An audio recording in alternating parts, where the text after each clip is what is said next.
What would students consider more useful markers of their progress other than merely their GPA? That was the question we started to ask a year ago when we began to imagine what a student-curated dashboard would look like. After interviewing countless students, we began to work on creating a dashboard that responded to these needs and desires. Rather than focus on an introduction to the dashboard, this presentation focuses on what such a dashboard would look like in the context of Georgetown. The key concepts behind the dashboard are data and formation, combining learning analytics and big data with the principles of formation to create a tool for students to better reflect, engage, and integrate with both themselves and their community. The dashboard is guided by 4 key principles. First, a fuller, more meaningful representation of the wholeness of the student experience over time for both the student and an outsider. Second, pulling data from existing systems. Third, using this data to help guide students' choices to better reflect their core values, beliefs, and self. Fourth, the integration of this dashboard into the emerging ecosystem of personal resources. These 4 principles are realized in the 5 features of the dashboard. Pathway, a means to represent a student's holistic journey. Guide, a recommendation engine driven by formational principles. Networks, that help build a community of peers and mentors, both inside and outside the university environment. Portfolios, to display a diverse array of students' work. And competencies, to track and help understand a student's learning. We're going to begin by exploring the first principle, the wholeness of the student experience over time that is best exemplified through the pathway feature on our dashboard. The interface is simple, a homepage with the user's profile and picture, a navigation tab to move between the 5 features, and a map that charts a student's journey over time. The 3 concentric circles showcase the 3 contexts of engagement for a Georgetown student, our campus itself, the larger DC community, and the global arena. So how does one map a student's holistic journey? We will follow one student, Kara's journey, beginning with academics. The first group of classes to be mapped are theory classes in the inner circle because their engagement is limited to the Georgetown community of students and professors.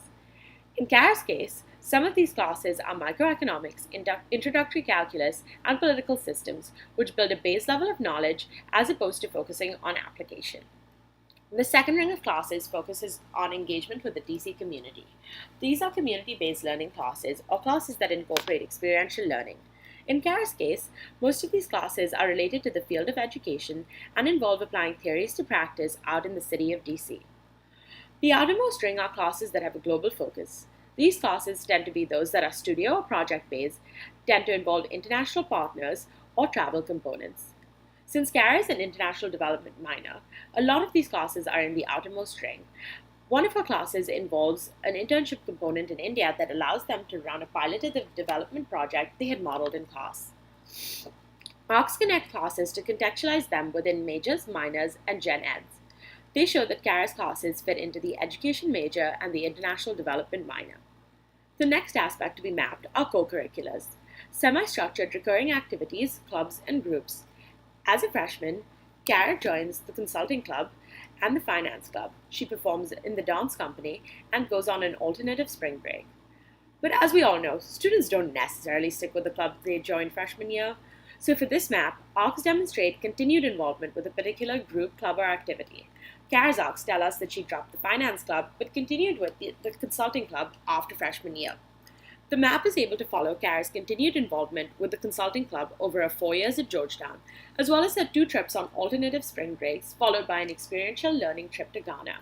It also charts her internship at a research institution, as well as her work at a nonprofit.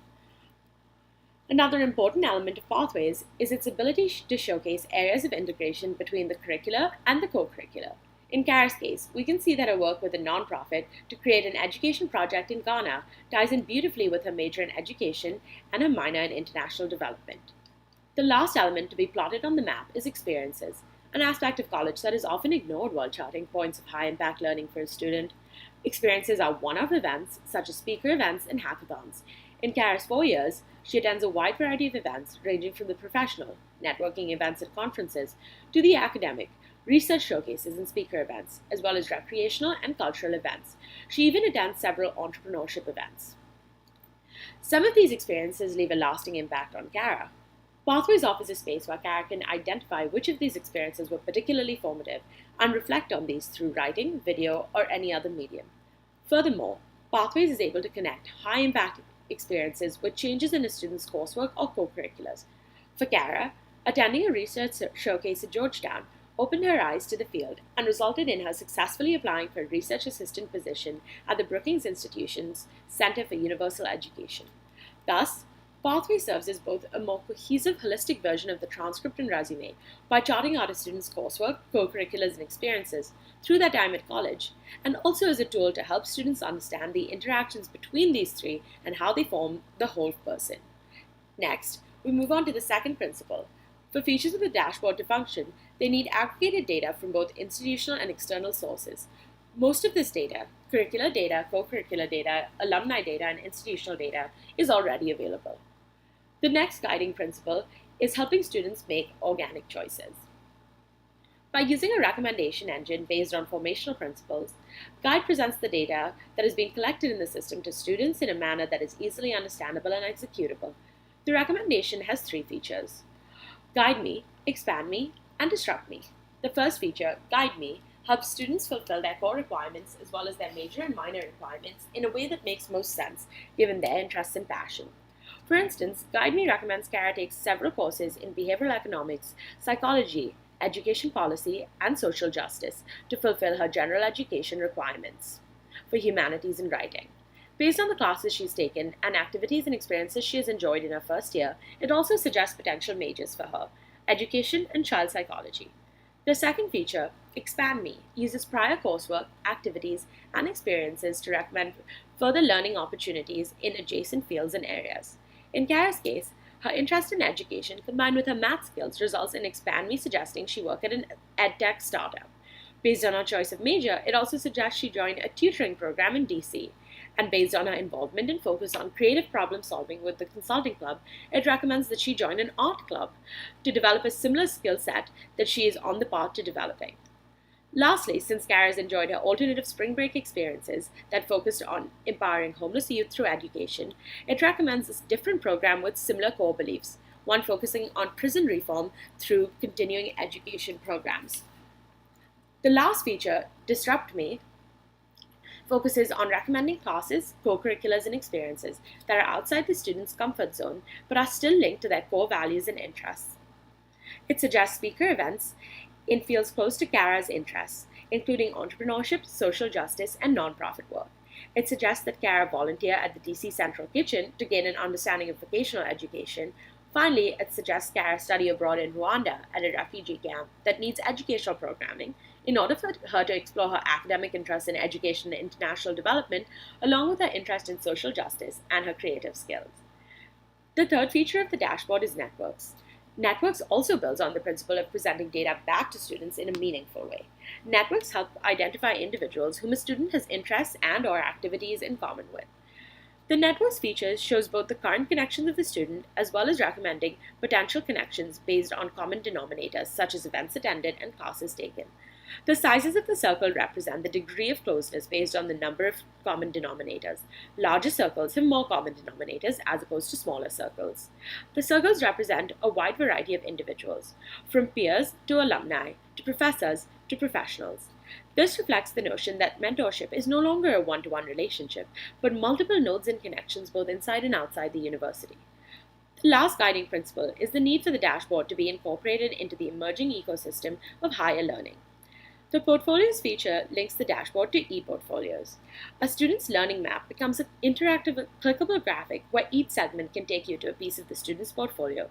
Some of the pieces on Kara's portfolio are the nonprofit project she did for her consulting club, a research paper on international development linking to her minor and her nonprofit work, and a video journalism piece that she created for an education program she ran.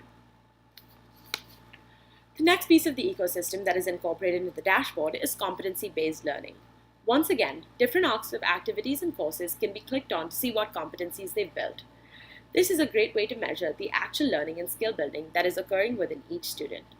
Together, the portfolios and competencies are complementary to the pathways, since they are able to quantify the work done and skills built through a student's journey. The last piece of the ecosystem is lifelong learning. Many institutions are aiming to engage alumni throughout their lives.